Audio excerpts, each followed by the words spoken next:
of Dragon Con. Oh, it was our lovely, lovely green dragon. She wrote a great little story. Oh, yeah. Look at that. We've got Stephen Hunter, Dean O'Gorman, and Peter Hambleton, who are all backstage with our torn staffers Deej and Green Dragon.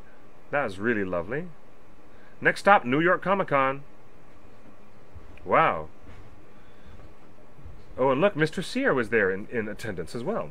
Very, very good. Mr. Sear actually puts it all together. Put the Tolkien track together. Yeah. That's excellent. Oh, they had a really, really nice booth this year. It looks like they had a really good booth at Dragon Con. Too bad. Same place as always. Right under the escalators. Under the stairs. Under the stairs, yes, at the bottom of the stairs. How lovely. Now, Manu Bennett. All right, everything's back to normal. Thank you. I know, Phoenix, nobody likes commercials, but we have to pay for our bandwidth somehow, and we're glad to have this show brought to you free every week. Here we are. By Ustream. By Ustream.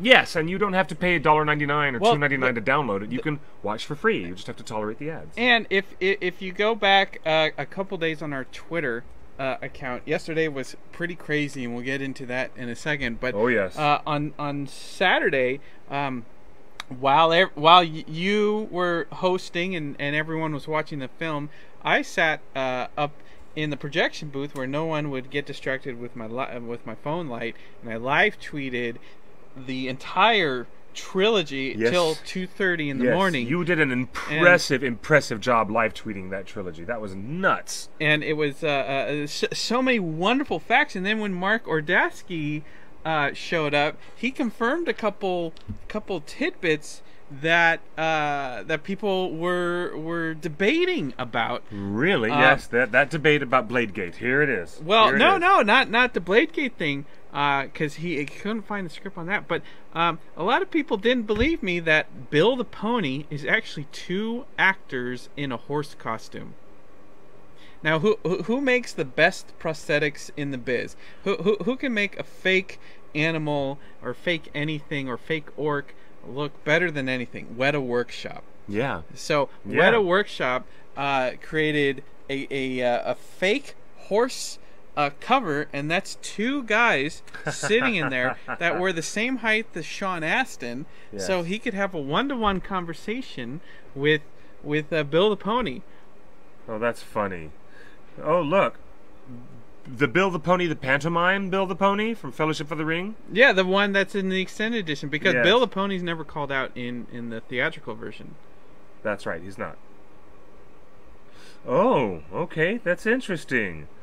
Interesting. And there were so many other cute tidbits, that we heard from fans alike. But the first orc that Aragorn kills on Pelennor Fields is his own son. Really? And the first orc that he killed was his son. And very first orc when Aragorn arrives at Pelennor Fields. His son was like 12 or 13 years old when they filmed that scene. Well, no, actually, I went back and listened to the extended edition Return of the King commentary with Peter Jackson. Yes. And he confirms it. After they get off of the boat and the ghosts of the undead start attacking, Aragorn hits the thing. This is only in the extended edition, right? Not in the theatrical. So Aragorn, the reason that Aragorn's son is actually an orc is because that was done during pickups. So they filmed this in 1999, but when Return of the King came out in 2003, they had pickup shoots. So he was a bit older then. In 2003. A bit taller and older then. So in 4 years' time, the 12-year-old was a 16-year-old guy. Was a 16-year-old taller than his dad. Oh. So the one that's taller than Aragorn is Viggo Mortensen's actual son. And nice. And the other interesting tidbit, which Mark Ordesky confirmed, I had no idea, that the kid in Two Towers that chats with Aragorn, and Aragorn says, "This is a good sword." You didn't need Mark Ordesky to confirm it, because I had already told you Because and what's his name? Hamlin, son of Hannah? Because Philippa Boyens had told me the whole story, and then she talked about it on the That's commentary track. That's Philippa's son. Yes, it is. Interesting. I remember because I remember this when that movie came out in theaters, and there was a debate whether that was a boy or a girl. For a long time, yeah, that was. Well, you know what? That was the debate. That was the debate at the time. That was the debate. Interestingly enough, Philippa Boyen's young son plays the son of Hamma. Hamma was the red-headed guy who was on the right-hand side of Theoden. He actually got killed by the first attack of the Warg Scouts when they were trying to get the Rohan refugees over to Helm's Deep. Yeah. So, I think his name is Hamfast, son of Hamma? No, not Hamfast. Hammond? No, we'll look him up. Hamfast is a Hobbit name. Hamfast Gamgee. That's Anyways. right. He's the old gaffer. Yep, that's right. Yeah, and I posted a picture of that. So it was just fun to see so many live tweets and everybody engaging. And your live tweets was a great experience. Even some of the actors jumped in, and Jed Brophy, because Jed Brophy was 4 characters in the Two Towers. I wonder if he gets 4 times the residuals. I wonder. He is 4 times. Appears 4 times in the Two Towers. So he's 4 times in Two Towers. So Haleth, thank you. Haleth, son of Hamma. That's right. Yes. So that if you go back to our Twitter on Saturday, September 12th, you can go through a day's worth of small trivia.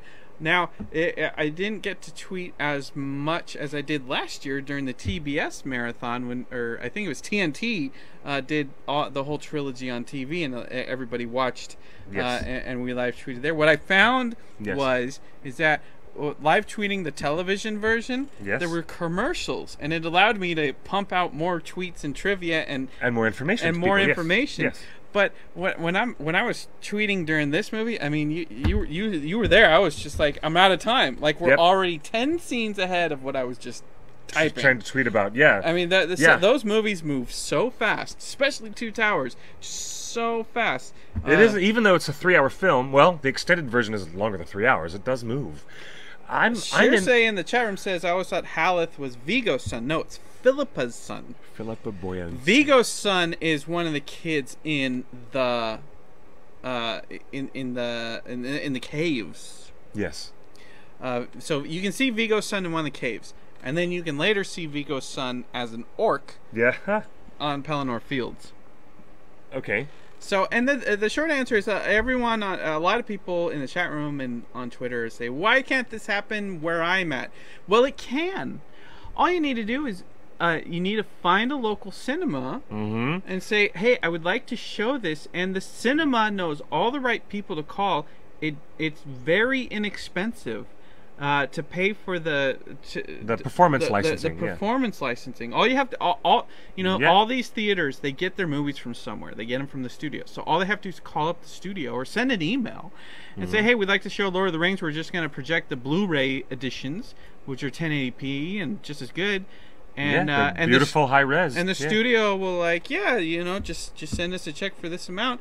And if you think you can pack a theater, everyone makes money and everyone gets to see it and have a good time. This approach is most likely to work at a local, an independently owned theater. Your hassle that you're going to get is probably if you go to a big theater chain. If you go to a very big franchise theater chain, you might not get much headway. But go to a privately owned theater anywhere in your town and ask their owners and say, why don't we program this wonderful marathon event and have fans come and people in costume, and it'll be a lovely day. Yeah, of course, it'll be great. And invite a food truck to come outside the theater. It'll be great. Now. Tollganger, inexpensive. Well, basically how theatrical things work, this is what happens when movies come out. Your $12 movie ticket, or in LA $22 if you go to see, it's split 50-50 with the studio and the theater.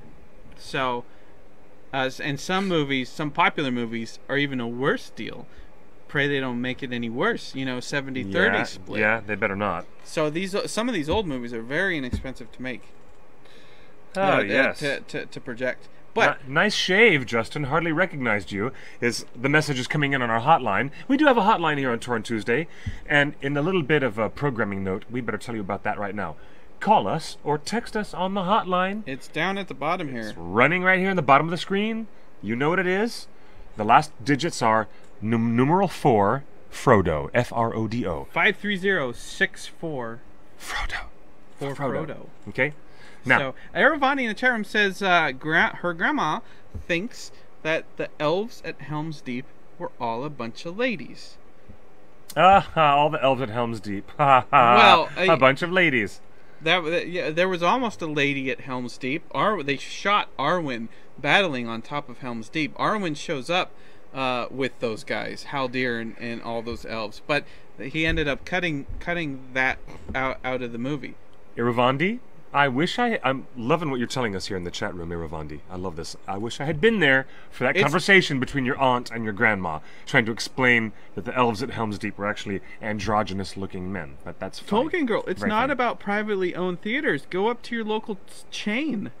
Just talk to the manager and say, hey, I'd like to do this, and I think we can sell a bunch of tickets here. Yep, quite. You know, just talk to the local manager. It doesn't matter if it's independent or a chain or whatever like that. I would just anticipate that things would go easier, with, a private outfit than, because chain theaters usually have programming set months ahead of time for what their screens are going to have and what they're going to show. Yeah. But you can guarantee any theater owner, whether it's a big chain or local, and small mom and pop, it doesn't matter. It is easy to sell tickets. You can guarantee they're going to make money if they program a Rings or a Hobbit marathon.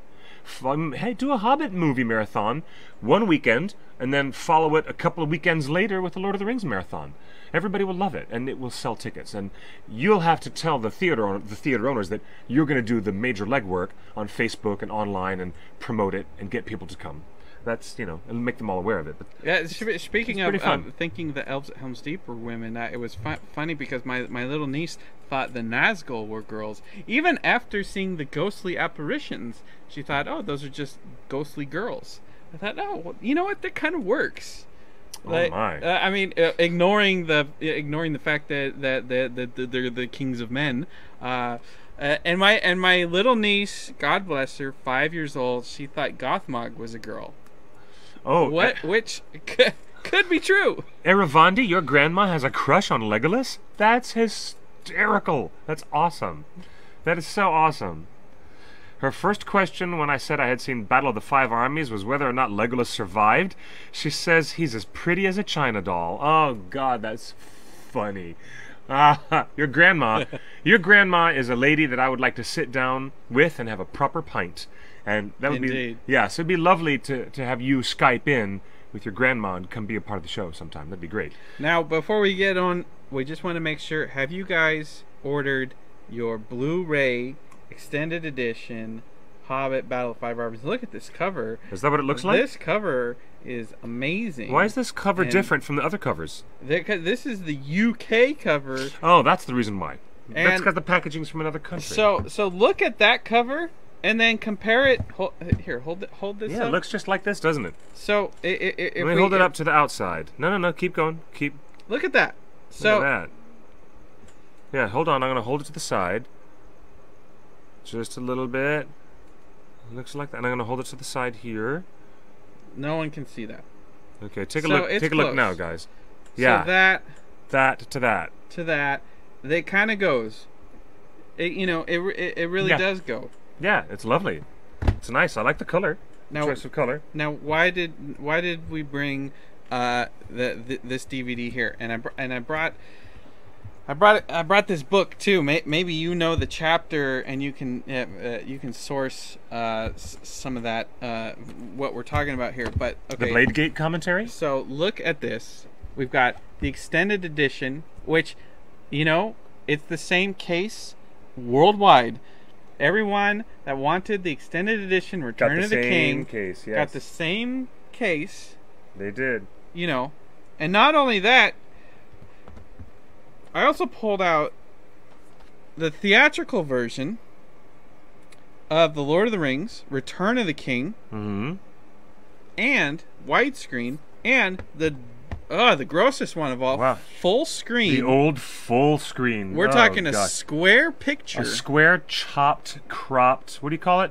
Pan and scan. The pan and scan version chopped and cropped, panned and scanned. This is yuck. The full screen version. Yuck. It is one disc plus a bonus feature disc. There's no commentaries on this. Really? Does the widescreen at least have any commentary? No, it's as vanilla gets.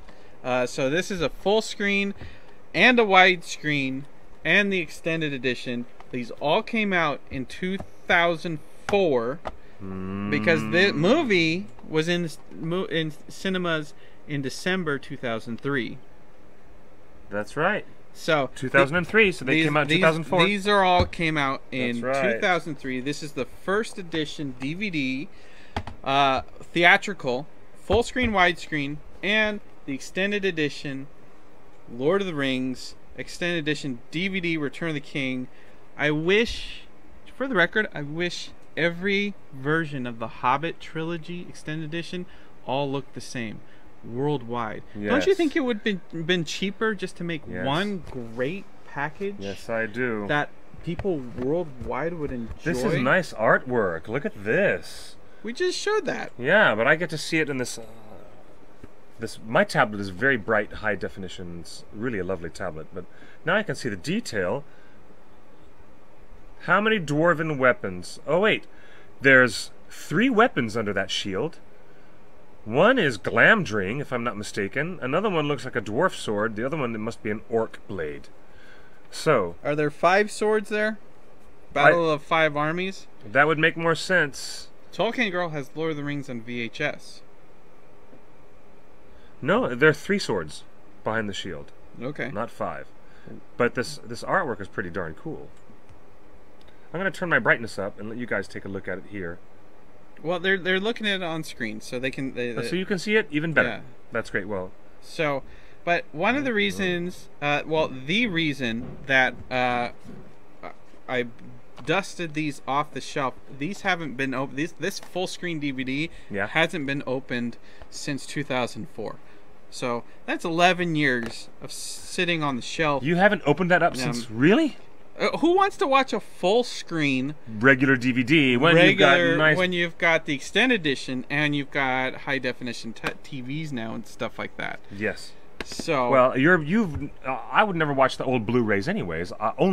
Excuse me, I meant to say I would never watch the old standard def DVDs. I would only watch, the Blu-rays. That's just me. So watch this scene. This is what I was looking for.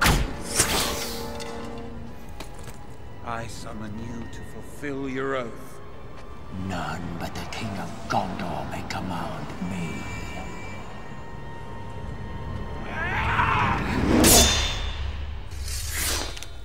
That line was broken. That line was broken? No, that blade was broken. They clashed swords, and The dialogue. I've always remembered. I remember in theaters very specifically when this movie first came out in 2003. I remember hearing that blade. that blade was broken. And Yeah. his face looks weird too because he says that blade was broken. Like he's missing. He doesn't have any skin. And an old Peter Jackson trick. Yes. I've always said blade, but look at the text at the bottom, the caption. I summon you to fulfill your oath. None but the King of Gondor may command me.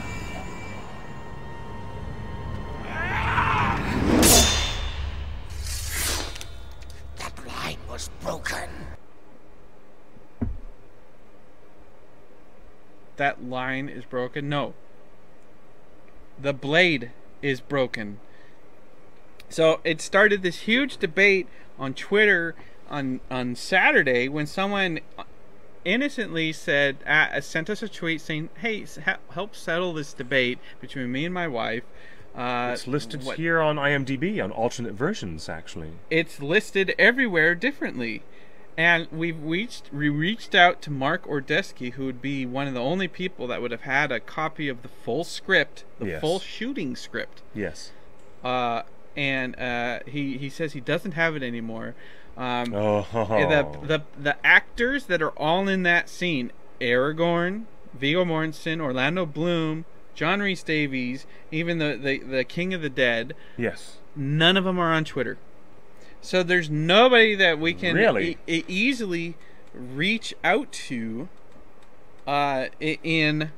in the social media sphere, saying what is the word that was said on thing, because there's always a bunch of versions of the script, but there's the shooting script, which is the script that you give the actors and say these lines, and then there's the final release script, where someone actually goes back, watches the whole movie after it's been edited and ready for release, and the thing that's actually put into theaters and put in on DVD. There's a script made, and like, okay, this is the script, and then that script is what's handed to all the people that translate Lord of the Rings for all markets. So they do translations for voice actors, dubbing, and then they also send it to translators that do the subtitles. They do. That's exactly how that gets out. That's the process. So there's dubs and subs. There's dubbing, which is vocal, local actors saying the lines in their own language, and then there's subtitles that go at the bottom. Bloodline is what you guys thought. Spirited Book thought that he was saying bloodline. That bloodline was broken. So I always heard blade. I heard him say blade. And Tolkien Girl, of course, you have one of the ultimate points that someone pointed out already this weekend, saying the phrase Aragorn's response pretty much clarifies, I think, to say it has been remade in regards to your hereditary lineage. No. Does not make any sense. Yeah, it has to be Blade. And so the funny thing is as soon as we retweeted this guy, this is the response. Line, Blade, line, Blade. Well, in Russian, it says Blade. And then we posted it on Twitter. On the UK version, it says line, Blade here in Mexico, Blade here in New Zealand. I mean, it's different. It's different everywhere. It's different for everybody. It's different everywhere. Isn't it crazy? So there and we can't get a hold of Paul Norell, who was the actor who played the King of the Dead. Yeah. That's too bad. I would very much like to ask him. So by asking this innocent question, which is husband and wife who said it's the biggest debate of their 11-year marriage, so kudos to them on a wonderful, wonderful marriage if this is their biggest debate. But turns into the entire world is having this debate. Is it line or is it blade? So we started asking around, what does it say on your local captions? So we asked people around the world, and they started sending them in. And so this was on the UK version of the DVD. Yes, there you go. Okay. You know, and then I believe that's Turkish. Oh. Wait. I believe that's Turkish. Mm-hmm. I think that's German. This is Spanish from Spain, and that's different from Mexico Spanish, and that's different from Latin America Spanish. That's your German. That's your German right there. The other one you had shown before must have been Dutch. This is an Eastern Europe. Czechoslovakian, perhaps? Slovian? Slovak? So That's Greek. That's Greek to me. Greek definitely says blade. This, I think, is the Turkish one. Says blade.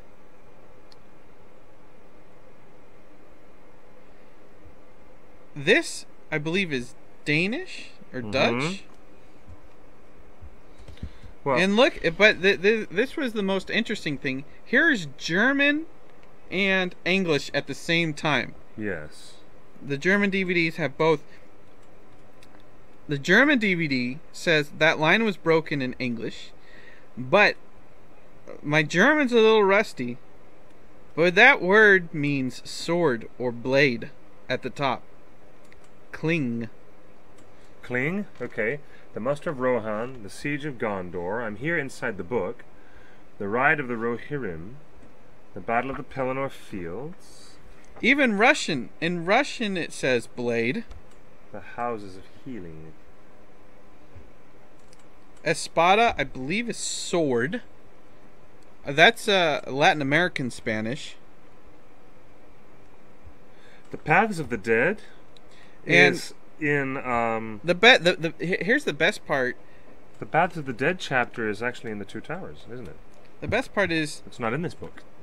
this is the French version, and the French translation caption of Return of the King. Yes. They just say it. They're actually out of this fight. It. That's just a nondescript word. It or that. Yeah. Meaning that was broken. So that was broken. So the French. Interesting. Out of all countries, the French have no horse in this battle. They completely defer. The Passing of the Grey Company. Yes. Okay. So it looks like English captions say line worldwide on every other country's version, because in if you get the Lord of the Rings on DVD or Blu-ray in other countries, you can watch it in English or the original English with English subtitles, or you can watch it dubbed Yes. in your own language, Yes. or you can watch it dubbed and subbed Yes. with with your local language text. Yes, you can. Which is a good way to learn a foreign language. If you're watching a film that you're familiar with, turn on the subtitles, and you can, immediately start to pick up the language you're trying to learn. Right. This is fascinating. So here on page 796 in the chapter The Passing of the Grey Company in The Return of the King, this is the part where Gimli starts to show that he's afraid of going inside, which is what the actor, John Rhys Davies, shows in the film. "Does he feel no fear?" muttered the dwarf. "In any other cave, Gimli, glowing son, would have been the first to run to the gleam of gold. But not here. Let it lie." So this is where Gimli decides not to touch the things that they're finding inside the darkness. And they find the bones of a mighty man. He had been clad in mail, and still his harness lay there whole, for the cavern's air was as dry as dust, and his hauberk was gilded. And they talk about where the man, a notched and broken sword lay beside him, as if he had hewn at the rock in his last despair. Aragorn did not touch him, but after gazing silently for a while, he rose and sighed. "Hither shall the flowers of Simbelmune come never unto world's end," he murmured. "9 mounds and 7 there are now, green with grass, and through all the long years he has lain at the door that he could not unlock. Whither it does lead, why would he pass? None shall ever know. For that is not my errand," he cried, turning back and speaking to the whispering darkness behind. "Keep your hoards and your secrets hidden in the accursed years." And that's capital A, capital Y, accursed years. "Speed only, we ask. Let us pass, and then come. I summon you to the stone of Erech." There was no answer, unless it were an utter silence, more dreadful than the whispers before. And then a chill blast came in, which the torches flickered, and went out, and could not be rekindled. And so they stumble on in the darkness, and then they hear water, and then the company, and they leave, and they come out. But the dead ride behind, said Eladan. So they have been summoned. The dead are following, said Legolas. I see shapes of men and horses, and pale banners like shreds of cloud, and spears like winter thickets on a misty night. The dead are following. So there's no conversation with them. In the movie, the dead. In the book, they follow silently. In the movie, they say the way is shut. The dead keep it. They chant this. They chant this like 3 times. The way is shut. Is there anything in Tolkien's book here that says the way is shut? I think the dead keep it. There's no ghost king talk in the book, says Tolkien Girl. Tolkien Girl also says that her English DVD says Blade. English extended edition has Blade. Take a picture of that. Freeze frame it with the captions on. Freeze frame it. If it says Blade in English, tweet it at us. Send it to us on Facebook. Right now, we got thousands of comments on our Facebook and Twitter. Not one English translation has said Blade. There is a part at the end of this chapter where Aragorn and Eladan and Legolas and Gimli arrive outside the Paths of the Dead at the Stone of Erech, which is on the southern side of the White Mountains, on the southern side of the mountain range. And handing a silver horn to Aragorn, Aragorn blows the sound of the horn and then dismounts from his horse, and standing by the Stone of Erech, he cried in a great voice, "Oath-breakers, why have ye come?" And a voice was heard out of the night that answered him, as if from far away, "To fulfill our oath and have peace." Then Aragorn said, "The hour is come at last. Now I go to Pelargir upon Anduin, and ye shall come after me. And when all this land is clean of the servants of Sauron, I will hold the oath fulfilled, and ye shall have peace and depart forever. For I am Elisar, Isildur's heir of Gondor." And with that, he bade Halbarad unfurl the great standard which he had brought, and behold, it was black.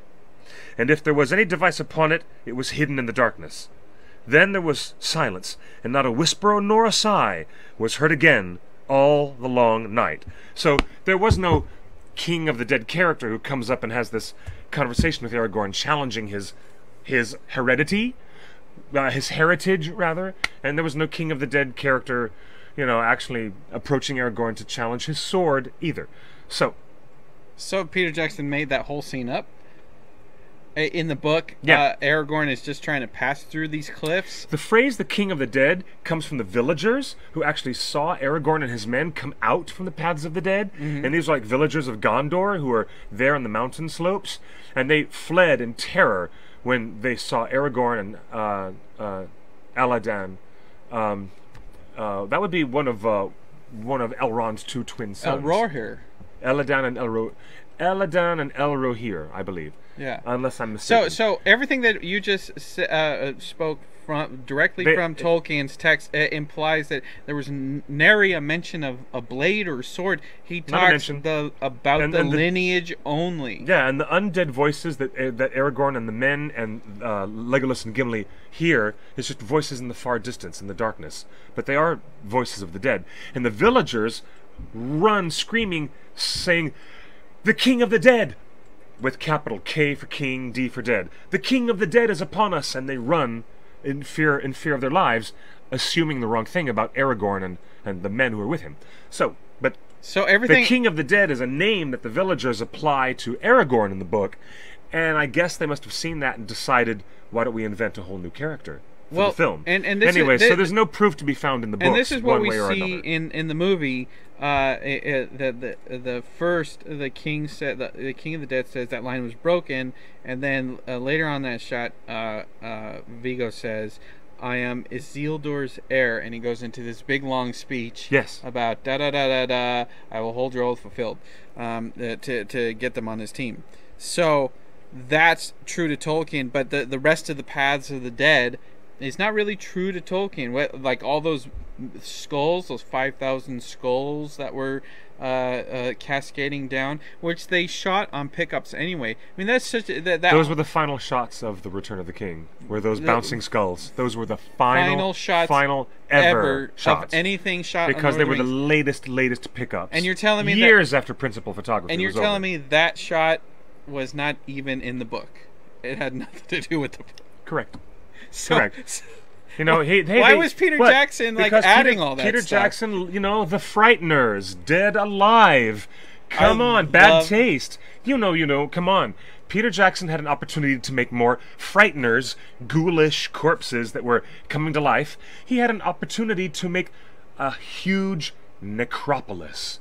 an underground Yeah. city of the dead. That was cool. That stuff that's not in Tolkien, well, it just lit all the lights in Peter Jackson's tree, and he wanted to make them. You know, it's and he got his design team, and the guys made the bigatures, and there's the undead necropolis. and they it's got cool. 5,000 skulls. Look, and they, how often do you get to use the word necropolis? How often do you get to have one in a fantasy film that's really beautifully realized? So they decided the Avalanche of Skulls was a gruesome bit that would be like and his that was- macabre sense of humor. And it was only in the extended edition. It wasn't in the theatrical. That's right, but anything, there's no answer for Bladegate in the books. The movies, the extended edition, the Undead, the King of the Dead scene, the whole Paths of the Dead scene is twice as long as the theatrical version. So Peter, that was one of the main scenes that really got extended. It was twice as long, and they shot brand new stuff for that. Does Justin know the dead army don't go to Minas Tirith? Well, Anonymous 2802, according to Justin's historical reading record, he's never read The Hobbit, but he has read The Lord of the Rings a long time ago. Do you remember those details, Justin? I do not remember those details because I love the movie better, and I think the movie works Yes, well. the dead army helps them out at Pelargir to stop the Corsairs from Umbar who are coming up the river. Yeah, I remember all that stuff. And Lazy filmmaking? What's Deus Ex Machina? what is well What do you- the use of the scrubbing bubbles to clean Minas Tirith. The army of the undead at the end of the Battle of the Pelennor Fields become the god from the machine, the Deus Ex Machina.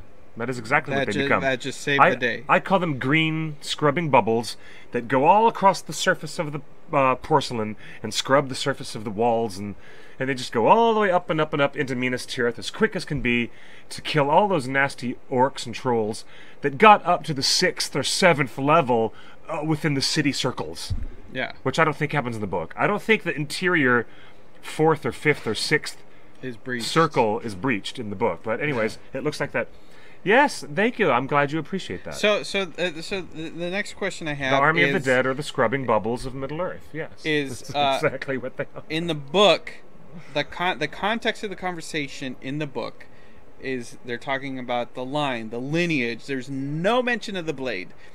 In the movie, everything is caught up in the blade. He shows the blade. He says it has been reforged, remade. It becomes, You don't remake a lineage, you remake a sword. It is obvious that he's talking about the sword, and that the line that is wrong in all the captions and all those international editions must have come from a sloppy script translation somewhere along the line.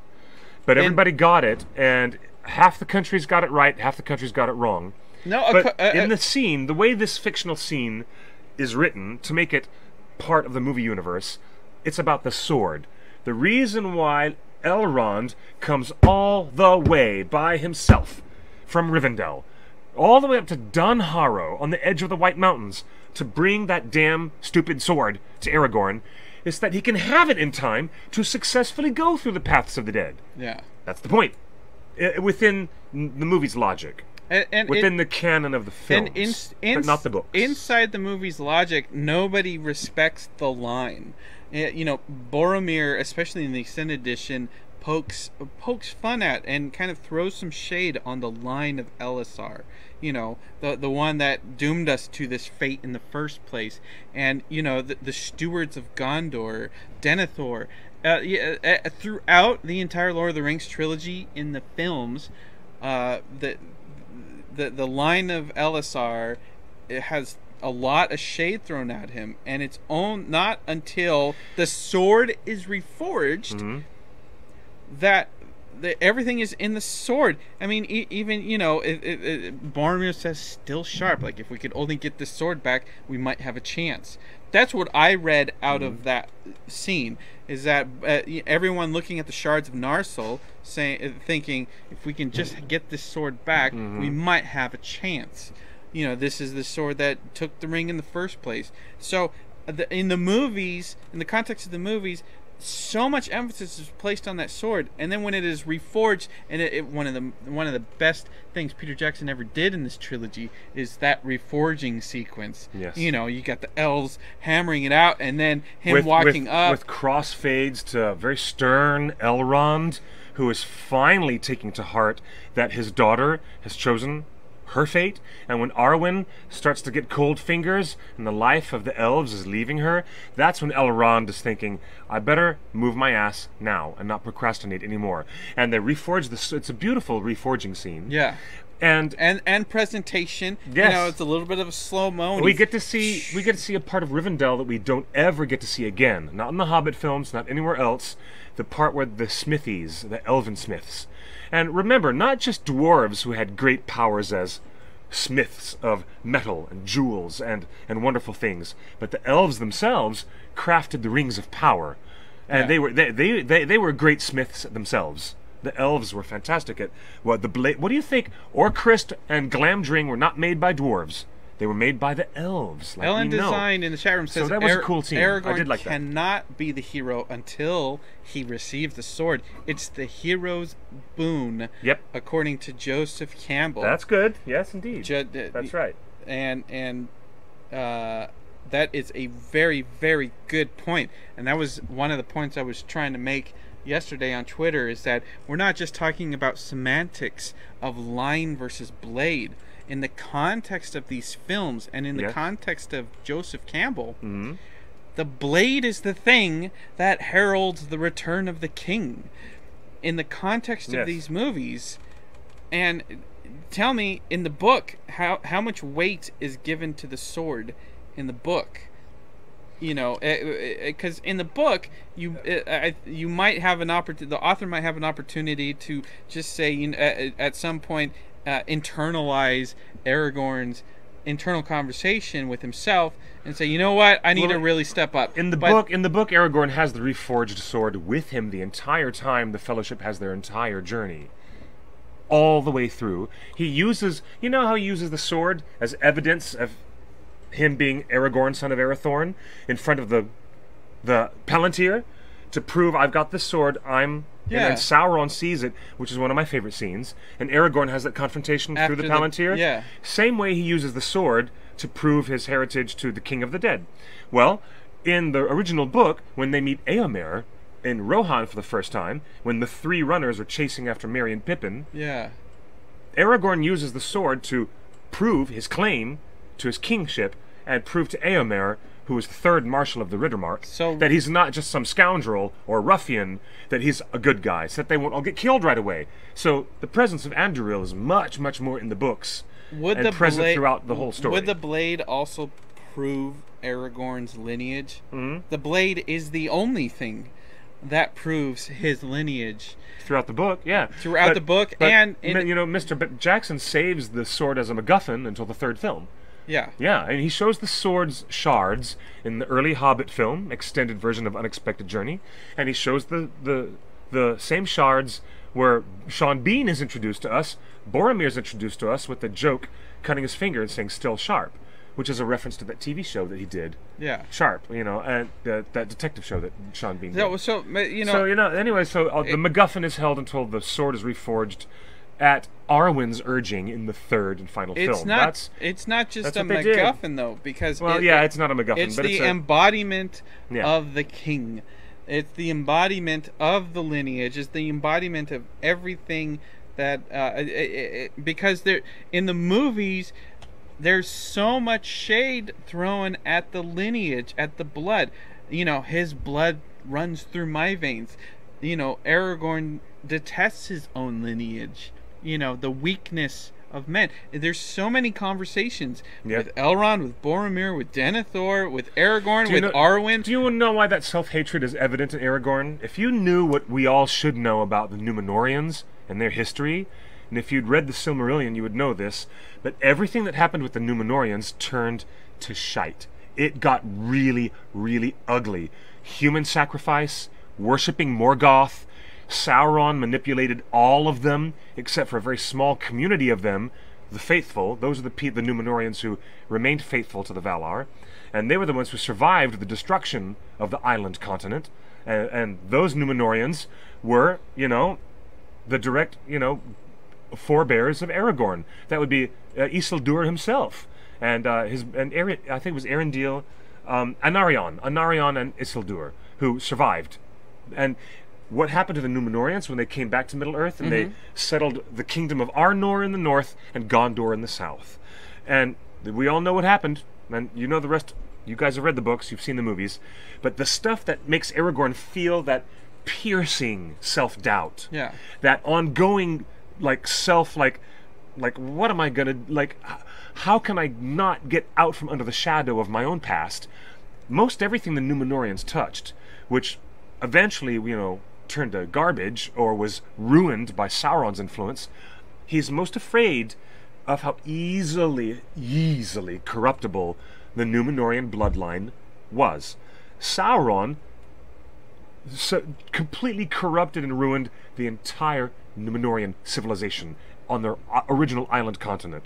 And then with the power of the ring, later on, he corrupted Isildur as well, even though Sauron was temporarily defeated at the battle, the last alliance of elves and men, as you know. But Isildur proved once again how weak Númenórean bloodline is. Weak in their integrity, you know, weak in their moral... Númenórean. So the Númenórean bloodline... And we got into... Someone poke Cliff for me. I want to figure out if my bro is right. Okay, yeah. Re-ask the question. All right. Well, the question is scrolled way up past. It was about siege warfare. That was a separate thing. But we'll scroll up and see if we can find what you talked about. So the question we brought this up about Grima Wormtongue. The purpose of Grima Wormtongue and why he cannot be edited out like Tom Bombadil is because he shows that the purpose of Grima Wormtongue in the context of these movies is to show that men are not easily transformed. Men are not easily... They're not easily transformed from good to evil or from evil to good. They're not easily corrupted. Men are not easily corrupted, and it took the magic of Grima and Saruman working together to corrupt Theoden. Interesting. And so you were saying there's a weakness. Saruman needed an operative. That's all he needed. He needed an operative. But you're saying that the Númenórean, the line of Númenórean men, have their own weakness that is separate from. Oh my God! The darkest chapters of all history that Tolkien ever wrote about, the ugliness, the bloodshed, the human sacrifice, and the worshipping of Morgoth, and how horrible, taking human slaves and, you know, enslavement, the worst things that could have happened.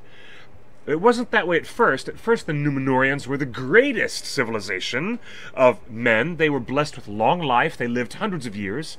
They sailed the world. They set off and they made new colonies. They colonized all over Arda, across the whole planet, even in places where Middle-earth doesn't even have a map in the book. The Númenóreans were the greatest, but they sunk to the lowest, most indescribable, pathetic depths. But that's the sad tragedy of Númenóreans.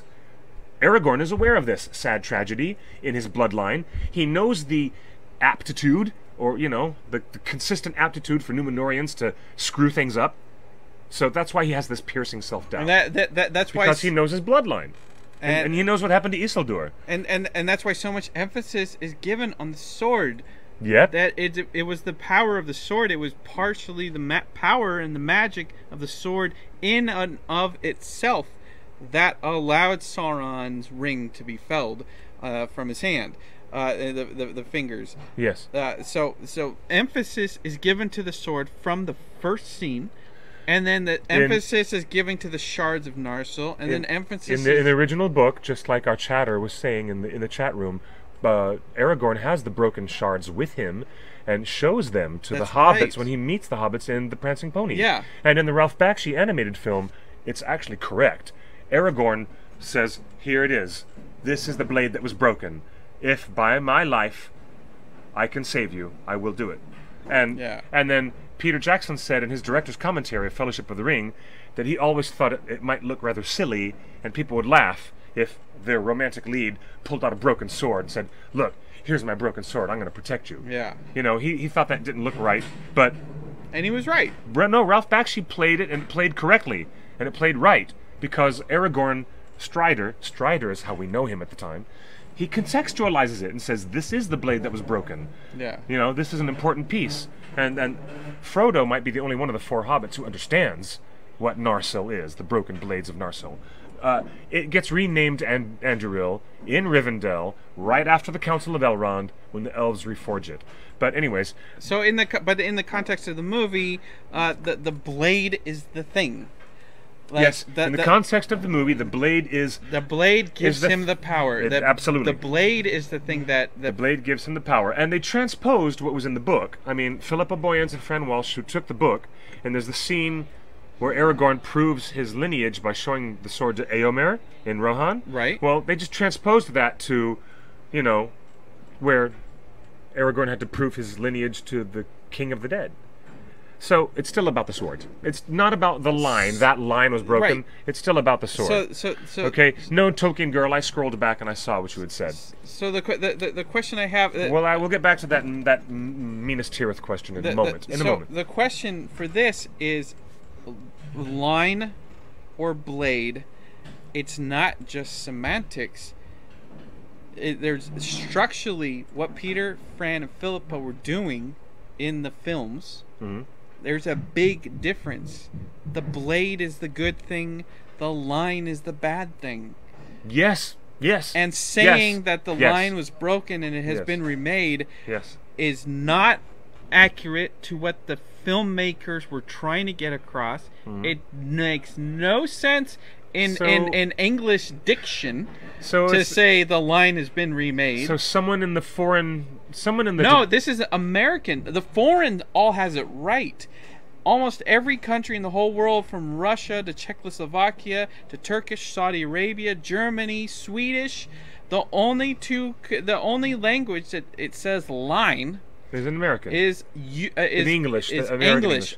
English Australia, English Canadian, English America, and English UK. English UK says every line? Other sub and dub. The other foreign editions are fine. Says blade. So why is the left hand not talking to the right? At Warner Brothers at Warner Brothers Home Video, they've got a team of people who handle the foreign language editions of these movies. So how could they get that one screwed up? But the original, the native language is, the native tongue is English. The native tongue, the entire point of writing this book was to create a mythology for England. An English mythology that is wholly English. It's not just the Queen's tongue. The entire point is that English is the original source of the story. English is the original language that the movie was filmed in, and the filmmakers wanted to say blade. It's not line. It's not supposed to be line in the book. So who do we ask about this? We have to go back to the shooting I guess script. Maybe Mark Ordesky is welcome to come back on our show anytime after he finds out more details about it. I think I have... Hello, and let there be music, Professor. I think that I have a script at home. I think I have maybe not just Fellowship of the Ring, but if I'm lucky, I have all 3 shooting scripts at home on my bookshelf. I'll take a look if I have it still there. But if my memory is incorrect, then I only have one of Fellowship of the Ring, one script. And this would be Return of the King. And the thing, I'll see what I can find having with scripts is that the actors that were on set for that scene would have that portion of the script. Elijah Wood didn't carry around the entire script. He only carried around the pages that a few rushes at a time. He needed to know. So it's very few people would have the original source of this dialogue. The only person that really knows for sure is Philippa, Fran, and Peter. That's right. And probably Fran. She did, I think, the majority of the writing. Fran is the real fangirl that pushed this whole project forward. So we have a very special announcement today. Before we get, I know this just came in on the hotline. I'm very, very proud about this because this is really great news. And I'm gonna have to talk maybe a little louder. We might have some ambient music in the background.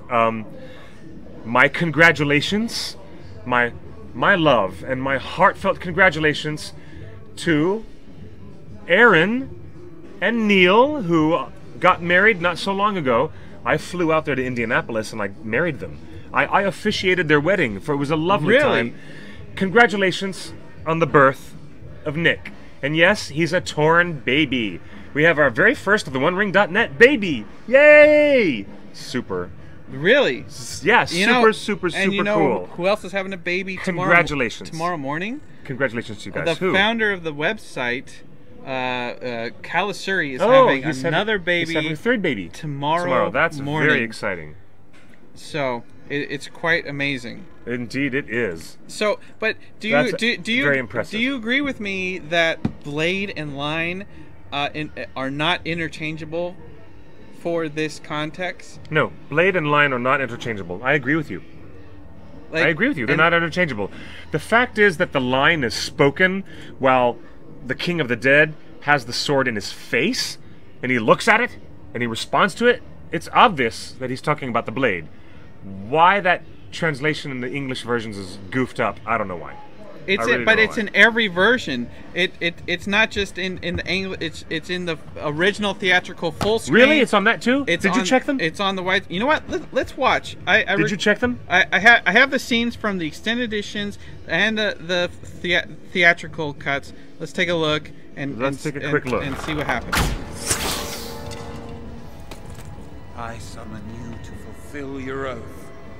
None but the King of Gondor may command me.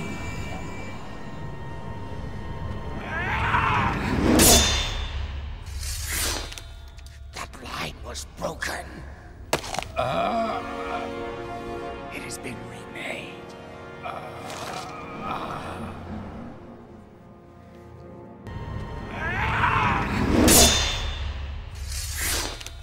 That line was broken.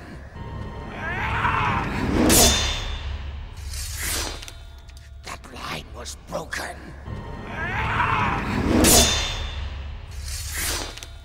That line was broken. That line was broken. I summon you to fulfill your oath. Thank you. None but the King of Gondor may command me.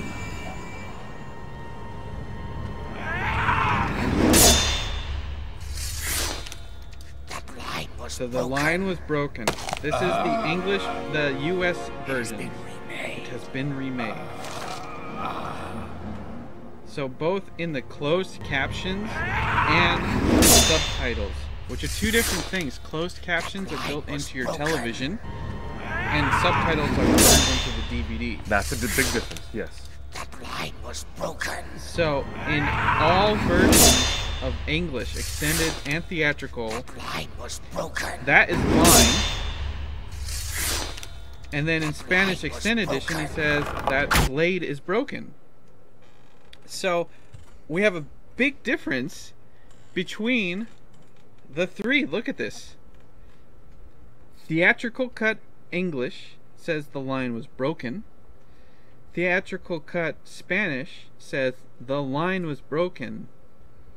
Wow, you made a great graphic. And of then all when of we those. get to the extended edition, the Wow. extended edition still has the line was Hi broken guys, we're still here. in We're just English. looking at this. And then in Spanish, they changed it to esa espada, which is blade. Yeah, espada. Tolkien Girl in chat room says line makes little sense. And it's more than just not making sense. It's not true to what the filmmakers wanted. And would we say that it's not true to Tolkien by having this change? This is a huge error from the very first DVD that was released, the theatrical version of the DVD, the extended edition of the DVD, and even the latest Blu-rays. We're talking every single English-speaking version of Lord of the Rings It's screwed up. is screwed up. Now I have to go home right now, after this, and I have to put my Blu-ray in, my extended edition Return of the King Blu-ray, and see if it's the same as the DVDs. Did you try it out on the Blu-ray? I couldn't find my Blu-ray, but other people Okay. on Twitter and Facebook posted Theirs, and it's- their Blu-ray, and and it's line. it definitely says line. And when you just listen to the audio and don't read anything, do you distinctly hear the actor say Blade? I always say, I always hear him say Blade. Yeah, I've so always, there you go. And you know what? This isn't a King of the Dead. He ain't got no lips. Like He doesn't. You see teeth and flapping. Prosthetics. Flapping prosthetics and teeth. So you can't really read his lips. Thank you, Tolkien girl. Dear Warner Brothers, get your shit together, man.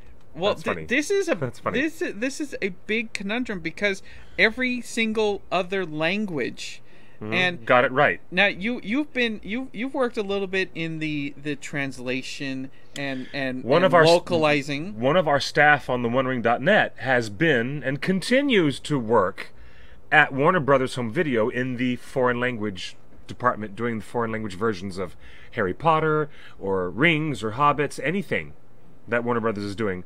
Our friend, who's one of our torn staffers, is in that department. Why don't we call our friend up and ask? She's looking it up. Ask her. Did you ask her? I asked her. Okay. I told her on. We're going to keep her anonymous. Yeah, But and- you asked her, and what'd she say? And so she's looking up the original scripts because. Okay, good. She has them on file at work. See, Yeah, okay. because we'll get to the bottom of this, people. We will get to the bottom of this. The movie is still being edited, but the work has to be done. It's a lot of work translating things. Yeah. Recording dubs. Yeah. And then translating those dubs. So a lot of work is done simultaneously. Like they'll send subtitles to this team. They'll send closed captions to this team. They'll send dubbing scripts to this team. So all of that is based on the original shooting script. The original script written by Philippa, Fran, and Peter Yes, is what is sent to all the localization teams. that's right. So if every single country in the world in all languages say Blade, and that's based off the script, Then that's what it was. we have to assume that the So- script meant Blade. Spirited Book says that he's only ever heard the word line from the actor. And there's a bunch of people. If you go to our Facebook and Twitter, you'll see that there is no yes or no answer to this. People hear line.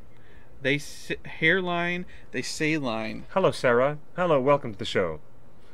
Yeah, Sarah's joined us, and lots of really familiar people. Hello, Ellen. Nice to see you. And another big shout out to Neil and Aaron, and congratulations on the bouncing baby boy. Lovely. 9 pounds. Is that a turkey or a baby? Oh dear. Yeah, that's a funny joke.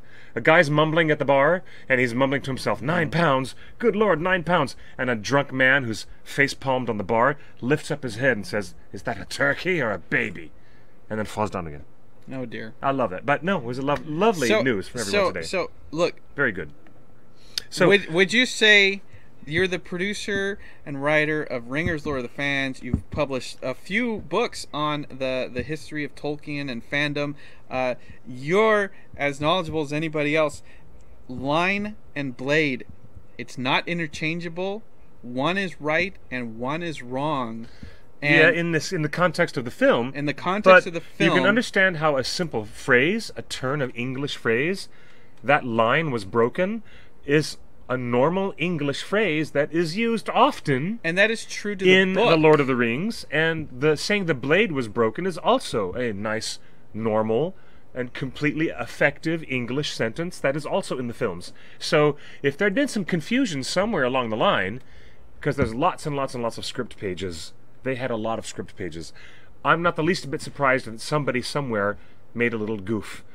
You know? This is more than a little goof. This is every single... I mean, how many times has the DVD been re-released with Costa Botes documentaries? Let's just like, say... There's been like we have 4 releases of this movie. Perhaps we have found the biggest typo in all Lord of the Rings It's not history. just a typo. It might be. It might be just a typo that got out of hand. Maybe it's a typo that's been written large across every format of every DVD and every Blu-ray ever for the Return of the King. Maybe it really is the biggest and best typo in the history of LOTR. So maybe. We're saying it should be Blade. Yeah, it should be. It should be Blade. I'm going to go home and I'm going to have to replay the scene to hear if I have any confusion about what the King of the Dead is saying. As we just read in the book, there's no dialogue. There's very little to no dialogue in the original text, in the original book, between the King of the Dead. It's just a voice on the air, and Aragorn talking to it, and they unfurl the banner and like, I am the lineage, I am the bloodline of Elisar. Yeah. So he doesn't even talk about the blade in the book. There's no King of the Dead in the book that Aragorn speaks to. The King of the Dead in the book is a misnomer applied to Aragorn. Yeah. That's right. Strangely enough. So when we get by frightened villagers, really terrified Gondorian villagers, who have a better sense of what's coming than anyone, because Aragorn has come out of the paths of the dead, and they've never seen it for centuries. The villagers around southern Gondor, south of the White Mountains, have never seen anybody come out of by the stone of Erech. Yeah. Here comes Halbarad and Aragorn, and believe it or not, a stray dwarf and an elf are with the company. The Grey Company arrive, and all the undead armies are behind them. But what they are, embodied in the book, are just whispers on the night wind. That's all they are. We get a fully extrapolated Peter Jackson Frighteners version of these things in the movies. So in the context of the movie, yes. Peter Jackson created the character King of the Dead. Yep. He gave him lines. He created a forging of the sword much later in the story as a trump card to play near the end to get Elrond to leave Rivendell and come out and speak to Aragorn. That was a special card at the end. In the context of the movies, the bloodline is weak. The sword is everything. There's so much dialogue in all three movies that make the bloodline less important than the sword, and the presentation of the sword, and then that sword, the blade was broken. The blade was broken. Yes. That's what this is about. Everything, the magic power of the blade is what felled Sauron. It's what everybody in the world, even the King of the Dead, respects the blade.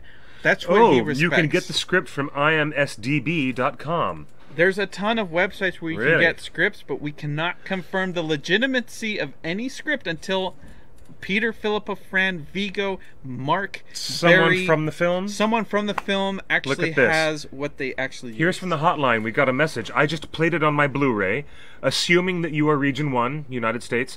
I just played it on my Blu-ray. I hear the actor saying line, and the captions say line in the U.S. version. Really? And that's what a lot of people believe. So really, I heard the actor saying line. Okay, so you guys are... Well, look... I always heard him say blade. That's interesting. I've never heard differently. And I've seen The Return of the King many times. It has been remade. Many times. There's no other way to read that. It has been remade. You don't remake a line, you remake a blade. You remake a blade. You don't remake a line of heritage. You don't. So it's not just semantics. You restore a bloodline. You remake a blade.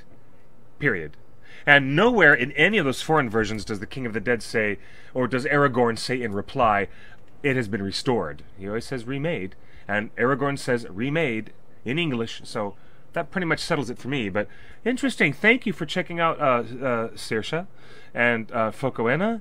You know, all you guys are like, I know you guys are all putting in your Return of the Kings right now, trying to play the chapter. The subtitled version, so I mean the dub. The dub in multiple language says blade. I wonder. So you have very accomplished voice actors, which we're told Lord of the Rings has some of the best film dubbing. Mm-hmm. Oh yeah, they got some great international stars to do dubbing. Yeah, it's for Rings. Really great voice acting. Yeah, so you have to match with what's there on the screen. If the dub, if they put that much effort into the dub, and the dub around the world in Japanese and Indian, in Pakistani, in Russian, like it's all should we after we get a hold of Ordesky again, we're gonna ask him again, even though he says he doesn't have a script laying around. I bet you he has one laying around somewhere. If he finds it in a box. There's only 2 other countries that say line in the dub and in the subs, and that's Danish and Italian. That's weird. Why would it be only in Danish and Italian where they say line? The Italian version of Return of the King says line. It even says line in the subtitles, and then the Danish version does. Interesting. It's weird because the Danish and Swedish, they're very similar language-wise and subtitles, and yeah, it's completely different. Okay, thank you, Tolkien girl, for poking me again on that subject. Going way back about 30 minutes ago when we were talking about Minas Tirith being attacked, and the orcs and the trolls getting up into the 5th or 6th circle of Minas Tirith, I think that your brother is correct when he says that siege, you know, a siege effort, a military siege action is a siege action. It, you know, you're supposed to lay siege to the place until all the people inside run out of supplies, starve themselves, and they surrender. They surrender before they starve, usually. That's the point of a siege. Takes place over a very long time. We just got I get that. I get what your brother's saying. Another comment on the hotline. It has been remade means that before Aragorn claimed the throne, the lineage line was broken. When he took the sword from Elrond, the line was remade. Here's the thing. At this point in the movies, he has not reclaimed the throne. He has not talked to Denethor. Not yet. He has not been to Minas Tirith. No. He does not have the throne. All he has is the blade. The blade has been remade. That's what this is. It's not the line. It's not what the filmmakers intended. In context of all three movies and multiple dialogue scenes with multiple characters on multiple occasions, the line is less important than the sword. And the only person that can wield the sword is the guy that is part of the line. But the sword is the thing. Imagine when you get to the Golden Hall and you're going inside to meet Theoden for the first time, and Hama comes to the outside and says, "Lay down your weapons." And they show that scene in the Two Towers. Yeah. Legolas takes off his bow, his quiver, his long knives. Throwing axes and the large battle axe are removed from Gimli. Aragorn has to take off it. When we get to Gandalf, Gandalf says, "Oh, you wouldn't deny an old man his walking stick." And so he keeps his wizard staff, right? Remember that whole bit? Yeah. Well, keep in mind that in the book, this scene happens as well, just like it happens in the movies. But in the book, Anduril had been reforged, and Aragorn has it with him. Aragorn in the book is very, very reluctant to lay it down outside the door of the Golden Hall at Meduseld. And when he does so, he tells the guy, any man who touches that sword and removes it from the scabbard, death shall be upon him. That's what Aragorn says when he leaves his reef. So it is all about the sword. It is all and about... Aragorn knows it's all about the sword. So it's the way it is in the book, and I think they got that in the movie. And they would have got it driven through the movie in a whole different way if Anduril had been reforged right after the Council of Elrond, and we had seen it and talked more about it in Fellowship of the Ring movie. Then all of us as filmgoers would have had a much stronger and bonded relationship with that sword, just like Aragorn did. But here we are debating it now. If it had been done that way properly in the book, I mean, in the movies adapted from the book, I'm just saying we wouldn't be having this debate if the movies had brought Anduril into the story very early, the way it was in the narrative. I think this is a huge oversight by the DVD subtitling and production companies. Yep. I think the Blade, it was meant to be Blade based on how many subtitles and dubs say Blade. Yep. And how you know how early they hire these actors to record these lines. I mean, very early on. Yes. Because it takes months and months to manufacture and master and manufacture these DVDs with the embedded things. So I have to believe that the script, the filmmakers meant to say Blade.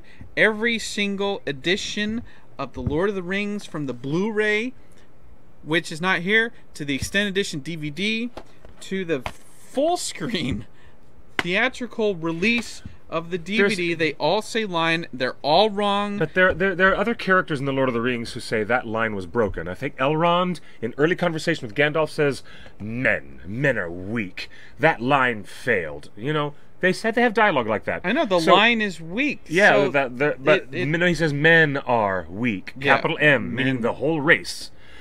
Elrond should know. He's been around for thousands and thousands of years. Yeah. He has seen and he knows what happens to men when they get corrupted. Yeah, the men and the line are weak. The blade is the strong thing, and that's what the King of the Dead respects. Maybe, in the context then on the of other movie. hand, maybe when we get to the bottom of this, we'll find out that the filmmakers really wanted that double entendre to be there, and that double meaning. They wanted the layered meaning of it to be both there at the same time. Maybe that is what they wanted. My final word. And no, Tolkien girl, you are not being annoying. You're being adorable. Always adorable. My final word Always on adorable. BLADEGATE, hashtag BLADEGATE, is that this is the biggest and best reason that Peter Jackson needs to go back and make the tweaks that he's always wanted to make for a special edition, extended edition, George Lucas style. No. Give us more No. and Oh, fix God. these problems. This is a huge problem that every single DVD and Blu-ray ever produced in the English language has this error. And almost every international version of the DVD has the English dub and sub on it. I mean, English source and subtitle on it. So we're talking every single DVD across the world has the wrong word spoken and texted in the captions, and it needs to be I'm telling fixed. ya. It's inappropriate. It's wrong. It's inappropriate for the context of the film. It's wrong from a filmmaking standpoint. It's not what the filmmakers intended, and it's caused all this confusion. And It has. thank you for joining But us. it's also caused us some very interesting conversations on the side. This has been a wonderful experience because as soon as we started mentioning it, we got hundreds and hundreds and hundreds of pictures and responses Now from that's the fans cool part. around the world. All the fans around the world are really clued in. That was kind of the coolest aspect of this. That was the coolest part. That was the coolest part. Yes, I agree. Seeing Lord of the Rings, just one frame of Lord of the Rings in like 20 different languages, and Yes. and hearing people chime in from Turkey, all the stands, Russia, Tokyo, Mexico, Bolivia, Chile, Yes, yes. Brazil, I mean just South Africa, everywhere. People chimed in on Facebook and Twitter, and that's why we do this. That's why we still exist. That's why the One Ring and fan site should continue on, Yes. because it was just great to see everybody rally together and say, this is what mine says. Well, I always thought it said this. Well, I always thought it said this. So it's great to see it. So as we sign off, we're going to play these four scenes, the English version once again. I just pulled up the script, by the way, on my... Again, we don't know if those scripts are real. I mean... the one on IMDb? Yeah, it's not... Scripts? IMDb has a bunch of fake scripts. They're not the real ones. So the only way we can confirm what the shooting script said, the shooting script, is we have to go to the filmmaking source. You know what? I'm just going to see if I can find it. Stay this madness! Well, That's a great sign. Thank you for joining us. This has been a wonderful conversation, a wonderful 48 hours of worldwide fan conversation, and Yes. I'm really excited This happened. This is kind of cool. It just brings the community together, and we're all very engaged with all this ephemera, and that's what makes Tolkien fans Tolkien fans. Thank you again for joining us this week. I'm online at Twitter. Follow me at QuickBeam2000, QuickBeam. I'm Treebeard's young friend, and every time I see a rowan tree, I stop and sing to it. And we'll Sing Kumbaya see you at Griffith Park trees. this Sunday. We'll be there all hours better. of the light. You guys better be all there. hours of the light. Bring food, bring drink, bring whatever you want, and have a good time in cosplay and stuff like Yes. that. Thank you worldwide to all the fans who sent in screenshots and pictures of Return of the King, and we challenge Warner Brothers to fix this error and do not Yes, release thank you for any future Blu-rays or DVDs. And do not put it on streaming services until this is fixed. Here it is. None but the king of Gondor may command me. Quick beat. Aragorn raises Anduril. With a terrifying shriek, the King of the Dead sweeps his sword towards Aragorn's head. Slow motion. Aragorn raises his sword. In answer, a low whistle as it sweeps through the air. Clang. The blade of Anduril clashes with the spectral sword. The sharp ring of metal reverberates through the caverns, close on the King of the Dead, staring at Aragorn in disbelief. King of the Dead, fearful. It cannot be. That line was broken. I don't believe Wait. that script. That was way too But descriptive. Aragorn says, but the King of the Dead says, none but the King of Gondor may command me. And then he clinks the sword with him, and he says, it cannot be, that line was broken. And Aragorn says, it has been remade. I don't buy that script. That was way too descriptive for most shooting scripts that I've seen. Anyway, we'll see you next week, every Tuesday, 5 p.m. Pacific, live from Meltdown Comics Way Hollywood. too descriptive? All right, well, bye, everybody. I summon you to fulfill your oath. None but the King of Gondor may command me.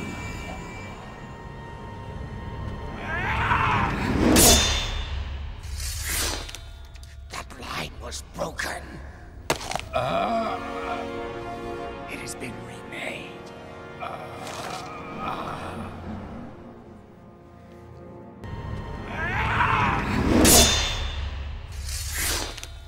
That line was broken.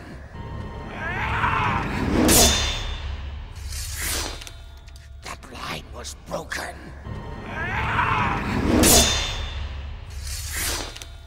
That line was broken. That line was broken. I summon you to fulfill your oath.